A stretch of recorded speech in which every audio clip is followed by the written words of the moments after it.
नमस्कार साथियों, स्वागत है हमारे YouTube चैनल स्वान स्टडी में। मैं हूं आपका मित्र सुमित कुमार रॉय।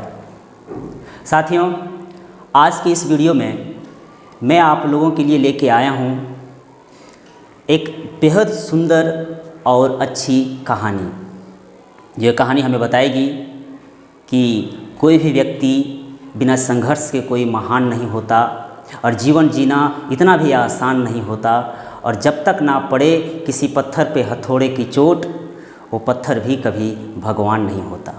साथियों, किसी जंगल में दो पत्थर पड़े हुए थे। 10 कदम के आसपास में वो दोनों पत्थर पड़े हुए थे। उसी दरमियान में एक मूर्तिकार जो मूर्ति बनाने का काम किया करता था, तो एक पत्थर पर नज़र पड़ा, पहले पत्थर पर नज़र पड़ा, और उस मूर्तिकार ने सोचा कि क्यों ना मैं इसे एक अच्छा मूर्ति बनाऊं। उस पत्थर के समीप में गया और अपने हथौड़े और अपनी छेनी को निकाला और उस पत्थर पे वार करना चालू कर दिया।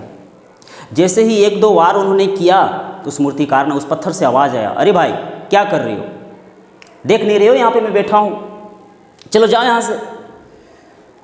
और ये बात को सुन के वो मूर्तिकार बहुत मायूस हुआ। बोला, भाई मैं तुझे अच्छा मूर्ति बनाने आया हूँ, मैं तुझे अच्छा आकार देने आया हूँ, तुम इस तरह गुस्सा क्यों हो रही हो। बोला, मुझे कोई मूर्ति नहीं बननी है, चलो फूट यहाँ से, चले जाओ यहाँ से। और उसको वहाँ से फिर बेचारा को जाना पड़ा। फिर 10 कदम आगे दूर जाके फिर एक पत्थर पड़ा हुआ था। मूर्तिकार का काम ही होता है मूर्तियाँ बनाना। उस पत्थर के समीप गया, दूसरा पत्थर के समीप गया उस मूर्तिकार, और फिर अपने झोले से छेनी और हथौड़ा निकाला और उस पर वार करना उन्होंने वही पहले पत्थर की तरह उसमें भी उन्होंने काम करना चालू कर दिया। 1 2 3 4 5 हथौड़े उसमें जड़े, लेकिन उस पत्थर से कुछ आवाज़ नहीं आई। मूर्तिकार को लगा कि शायद इसे बुरा लग रहा हो, या तो शायद इसे मायूस लग रहा हो, शायद ये उसे उदास लग रहा हो। उसे पूछें। मारते मारते हथौड़ा से उसे पीटते पीटते पूछा मूर्तिकार ने कि भाई तुझे तकलीफ़ तो नहीं हो रही है। उस पत्थर ने बोला कि भाई तकलीफ़ तो नहीं हो रही है, लेकिन मुझे इस तरह तुम पीट क्यों रही हो। तो उस मूर्तिकार ने बोला, मैं तुझे पीट रहा हूँ, मैं तुझे मार रहा हूँ, मैं तुझे एक अच्छा आकार दूंगा, मैं तुझे अच्छा सुंदर मूर्ति बनाऊंगा, लोग तुझे पूजेंगे। बोला, ऐसी बात है। बोला, हाँ। बोला, ठीक है, तो मुझे सुंदर आकार दो। और सुबह से लेकर शाम तक उस पर आकार देते देते, उसको पीटते पीटते, उसको मारते मारते, अंत में शाम तक उसको एक अच्छा मूर्ति तैयार किया गया, वही पत्थर को। रात भर उस पत्थर रहा। मूर्तिकार अपना घर चला गया। सवेरा जैसे ही हुए, बकरी बैल चराने वाले लोग जब उस जंगल पर पड़े तो उस पत्थर को देखे तो बोले, रे ये तो मूर्ति है, ये तो ईश्वर है, ये यहाँ पे पड़ा हुआ क्या है, इसे तो गांव ले जाना चाहिए, गांव में सभी लोगों को जानकारी दो। गांव में सभी लोग जानकारी दिए कि हमारे जो पड़ोस की जो जंगल है वहाँ पे एक मूर्ति पड़ी हुई है, वो गांव में नहीं, वो जंगल में नहीं, हमारे गांव में रहते तो अच्छा रहता। ये बात को सुन के सभी लोगों ने उस जंगल गया और उस मूर्ति को उठा के अपने गांव में लाया। मूर्ति देखने में बहुत ही सुंदर थी। और फिर वहाँ के लोगों ने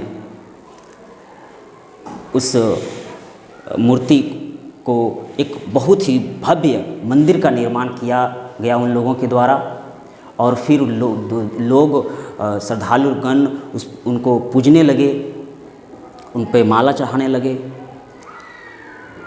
अब दूर दूर से महिलाएं लोग आती थी, श्रद्धालु गण आते थे उस मूर्ति की पूजा करने के लिए। तो उनको एक तकलीफ़ हो रही थी।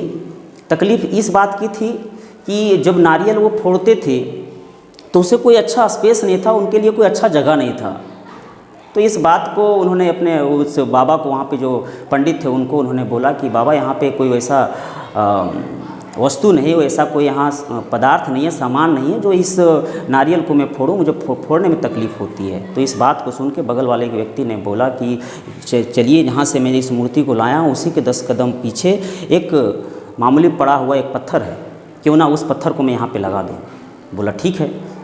और 3-4 लोग गए वही पत्थर को, जो पत्थर को पहले उन्होंने चाहा था मूर्ति बनाना लेकिन वो नहीं बन पाया, वही पत्थर को फिर उठा के मंदिर के गेट के सामने में रख दिया। जितने भी महिलाएं, जितने भी लोग, जितने भी पुरुष उस मंदिर में पूजा अर्चना करने के लिए जाते थे, पहला काम नारियल फोड़ने का करते थे, तो वही पत्थर के माथे में ही उस नारियल को फोड़ते थे।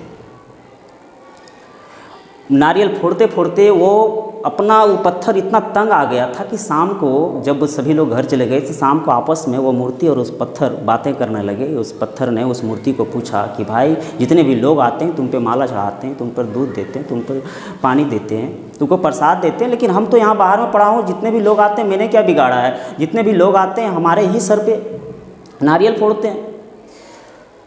तो उस मूर्ति ने बोला कि तुमने किसी का नहीं बिगाड़ा है, यह जो मैं यहाँ पे बैठा हूँ, लोग हम पे पूजा अर्चना करते हैं, कल तुम्हें भी करते, लेकिन तुमने इस बात को नकार दिया। उस एक मूर्तिकार था जो सबसे हमारे पहले तुम्हारे पास गया था, तुमको अच्छा सुंदर मूर्ति बनाना चाहता था, लेकिन आपको जैसे ही 1-2 हथौड़े की मार पड़ी आप चिड़चिड़ा गए, आप गुस्सा गए और आपने